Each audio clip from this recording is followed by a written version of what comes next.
कक्षा 7 के बच्चों, जैसा कि हम आपको भूगोल का पहला पाठ पढ़ा चुके हैं जिसका नाम था पृथ्वी की आंतरिक संरचना, जिसके बारे में बताया कि पृथ्वी के 3 भाग होते हैं, भूपट्टी, मेटल और क्रोड। तो भूपट्टी और मेटल के ऊपरी भाग को मिलाकर के स्थलमंडल का निर्माण होता है और स्थलमंडल की मोटाई 10 मीटर से लेके 10 मीटर से लेकर के 200 मीटर तक की होती है। स्थलमंडल की मोटाई कितनी होती है? 10 मीटर से लेके 200 मीटर तक होती है। तो अब आपका अगला पाठ है उसी पृथ्वी का स्थलमंडल, जो पृथ्वी के 3 भाग हैं, भूपट्टी, मेटल और क्रोड भूपट्टी और मेटल के ऊपरी भाग को मिलाकर के आपका स्थलमंडल का निर्माण होता है, जिसकी मोटाई 10 मीटर से लेके 200 मीटर तक होती है। अब हम पृथ्वी के उसी स्थलमंडल के बारे में पढ़ेंगे। देखिए, पाठ को ध्यान से सुनिएगा। पृथ्वी के धरातल पर हमें विभिन्न प्रकार की स्थलाकृतियाँ देखने को मिलती हैं। इन स्थलाकृतियों से ही प्राकृतिक भूदृश्यों का निर्माण होता है। पृथ्वी पर हमें विभिन्न प्रकार की स्थलाकृति देखने को मिलती है और इन्हीं से, जैसे कहीं पर्वत, पठार, नदी जो ये होते हैं, इन्हें प्राकृतिक भूदृश्य का कहते हैं। धरातल पर उच्चावच के आधार पर इन स्थलाकृतियों को 3 श्रेणी में बांटा जाता है। ये धरातल पे जो पृथ्वी है, इनके उच्चावच के आधार पर इन स्थलाकृतियों को 3 श्रेणियों में बांटा गया। प्रथम श्रेणी के उच्चावच में आते हैं महाद्वीप और महासागर। प्रथम श्रेणी में क्या आते हैं? इनको 3 श्रेणियों में बांटा गया है। प्रथम श्रेणी के उच्चावच में आते हैं महाद्वीप और एवं महासागर। द्वितीय श्रेणी के उच्चावच में पर्वत, पठार और मैदान आते हैं। तृतीय श्रेणी के उच्चावच में टीले, नदी, घाटियाँ, डेल्टा आते हैं। इसमें स्थलाकृति, पृथ्वी की सतह के आकार व आकृतियों को स्थलाकृति कहते हैं। पृथ्वी की जो सतह के आकार और आकृतियों को क्या कहते हैं? स्थलाकृति कहते हैं। उच्चावच, धरातल की ऊंचाई नीचाई से बने प्रतिरूप को उच्चावच कहते हैं। जो धरातल की ऊंचाई और नीचाई से बनने वाले जो प्रतिरूप हैं, उसको हम उच्चावच कहते हैं। किसी भी क्षेत्र की स्थलाकृतियों के निर्माण में शैलों की महत्वपूर्ण भूमिका होती है ना, और इस कड़ी और मजबूत चट्टानों की पर्वत, पहाड़ियों व पठारों का निर्माण में महत्वपूर्ण भूमिका होती है। इसके विपरीत कम दृढ़ता वाली चट्टानों जैसे चिकनी मिट्टी, बालू आदि से मैदान, टीले, छोटी व नीची पहाड़ियों का निर्माण होता है। निर्माण के आधार पर स्थलाकृतियों के 3 प्रमुख प्रकार होते हैं, पर्वत, पठार और मैदान। इन्हें हम धरातल पर द्वितीय श्रेणी के स्थल रूप कहते हैं। अब ध्यान से समझिए, किसी भी क्षेत्र की स्थलाकृतियों के निर्माण में शैलों की महत्वपूर्ण भूमिका होती है।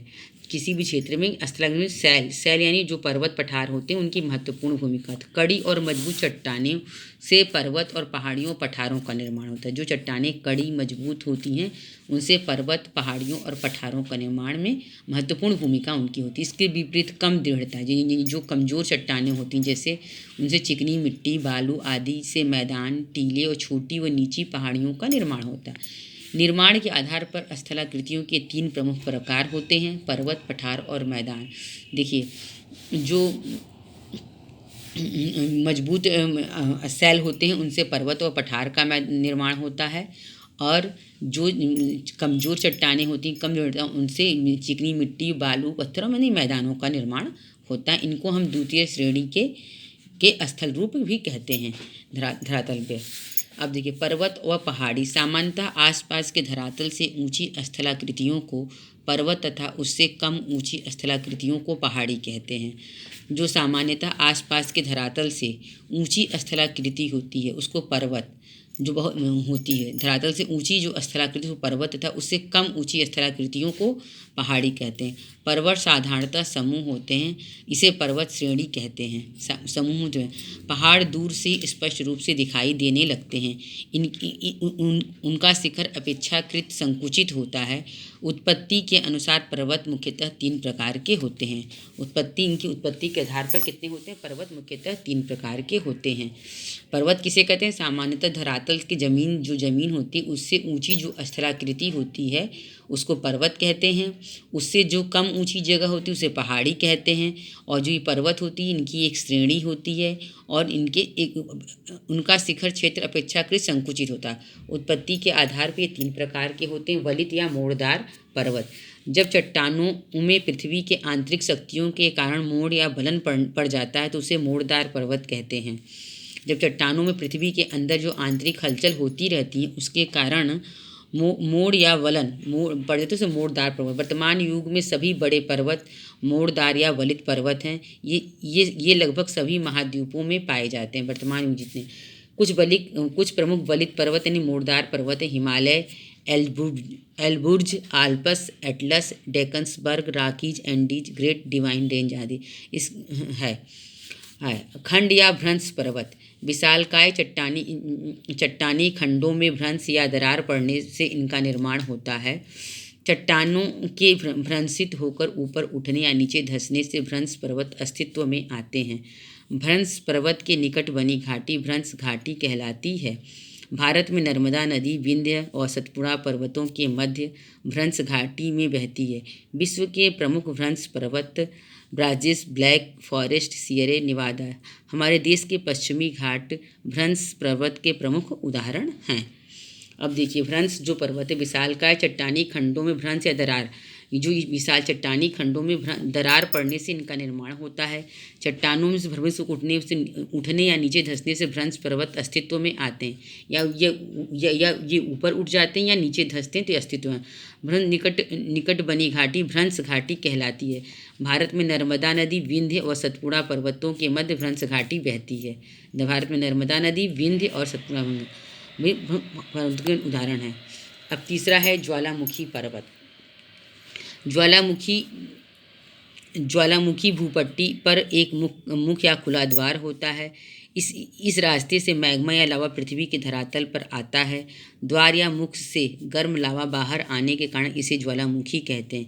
इस द्वार के चारों ओर लावा एकत्र होने से शंकु के आकार की आकृति बनती, इसे ज्वालामुखी पर्वत कहते हैं। विश्व के प्रमुख ज्वालामुखी पर्वत हैं मोना लोवा, चेम्बोराजो, क्रांतआओ, विश्वेश, पलिविन आदि हैं। देखिए ज्वालामुखी होती है, ज्वालामुखी क्या एक गर्म होता लावा पृथ्वी के अंदर से लावा या मैग्मा या लावा पृथ्वी के धरातल पर आता है। वो अंदर से पृथ्वी जो गर्म है उसमें एक गर्मी से वो धरती से फूट जाता है और मुख पर लावा बाहर आने कारण इसे ज्वालामुखी कहते हैं। इस द्वार के चारों ओर एकत्र होने से शंकु की आकार की आकृति जिसे ज्वालामुखी पर्वत होते हैं। इसमें मोना लावा जो ये विश्व के प्रमुख पर्वत हैं। अब आते हैं हम लोग पठार पे। पृथ्वी के अपेक्षाकृत ऊंचे व चौरस स्थल रूप पठार कहलाते हैं। ये पर्वतों की अपेक्षा कम ऊंचे होते हैं परंतु इनका शिखर छोटे छोटे उच्चावच को छोड़कर समतल या सपाट होता है। पठार के किनारे खड़े ढाल होते हैं। अफ्रीका महाद्वीप का अधिकांश भाग पठार है। भारत का प्रायद्वीपीय भाग पठार का प्रमुख उदाहरण है। विश्व के प्रमुख अन्य पठारों में हैं साइबेरिया का पठार, पश्चिम ऑस्ट्रेलिया का पठार, ब्राज़ील का पठार और कोलंबिया का पठार, कनाडा सिल्ड आदि। देखिए जो ये पठार होते हैं वो अपेक्षाकृत ऊंचे और चौरस स्थल रूप में पठार कहते हैं। ये पर्वतों की अपेक्षा कम ऊंचे होते हैं परंतु इनका शिखर छोटे छोटे उच्चावच को छोड़कर, इनका जो शिखर होता है छोटे छोटे उच्चावच नहीं होते हैं, छोड़कर समतल व सपाट होते हैं। पठार के किनारे खड़े ढाल भी होते हैं। अफ्रीका महाद्वीप का अधिकांश भाग पठार है। भारत का प्रायद्वीपीय भाग भी पठार का ही प्रमुख उदाहरण है और विश्व के प्रमुख पठार हैं साइबेरिया का पठार, पश्चिम ऑस्ट्रेलिया का पठार, कोलंबिया आदि का पठार है। अब आते हैं मैदान। प्रायः भूपटल पर समतल किंतु निचले स्थलों को मैदान कहते हैं। जो भूपटल पर जो धरती पर हैं जब भूपट्टी पर वो समतल है लेकिन नीचे को मैदान कहते हैं। इनका ढाल मंद होता तथा छोटे छोटे उच्चावच को छोड़कर ये समतल और सपाट होते हैं। उत्तर का मैदान विश्व के प्रमुख मैदानों में से एक है। विश्व के अनेक अन्य प्रमुख मैदान हैं। यूरोप का मैदान, साइबेरिया का मैदान, हांगकांगो का, उत्तरी अमेरिका का मैदान और मध्य एशिया का मैदान। जो मैदान होते हैं वो पर्वत और पठार से की तुलना में बहुत नीचे होते हैं, समतल होते हैं, उनका ढाल मंद होता है, छोड़ कर के ये ऊंचा समतल और सपाट होते हैं और उत्तर के मैदान, भारत का उत्तर का मैदान विश्व के प्रमुख मैदानों में से एक है। जैसे हमारा निवास स्थान हम लोगों का कहाँ है, उत्तर के मैदान में ही, भारत के उत्तर के मैदान में ही हम लोग निवास कर रहे हैं, इस समय कर रहे हैं। तो इस तरह से आपको हमने पहला पार्ट बता दिया, पहला एक पार्ट खत्म कर दिया जिसने आपको पृथ्वी की आंतरिक संरचना के बारे में बताया। अब उसके आगे हम आपको दूसरा पार्ट पढ़ा दिए, छोटा सा पार्ट था, पृथ्वी का स्थल रूप। पृथ्वी का स्थल रूप का निर्माण कैसे होता है। पृथ्वी की जो भूपट्टी और मेटल है, जो बीच की परत है, उन दोनों के मिलने से होता है। उसकी मोटाई 10 मीटर से लेकर 200 मीटर तक होती है। और जो स्थल रूप को स्थलाकृति के आधार पर 3 रूपों में बांटा गया। प्रथम श्रेणी के उच्चावच में महाद्वीप और महासागर आते हैं।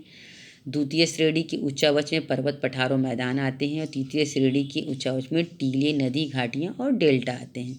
तो अभी मैं आपको द्वितीय श्रेणी के के स्थल रूप के बारे में आपको इस पाठ में बताया गया, जिसमें आपको पर्वत और पठार के बारे में बताया गया कि पर्वत और कितने प्रकार के होते हैं। पर्वत जन्म की उत्पत्ति के आधार पर 3 प्रकार के होते हैं, मोड़दार पर्वत, खंड या भ्रंश पर्वत या ज्वालामुखी पर्वत। और उसके बाद आपको हम पठार के बारे में बताए और मैदान के बारे में बताए। इस तरह से आपका ये पाठ समाप्त होता है। बता दिए, कल आपको इस पाठ का प्रश्न उत्तर और खाली जगह और वो लिखवाएंगे, आप लोग इसको पूरा कर लीजिएगा।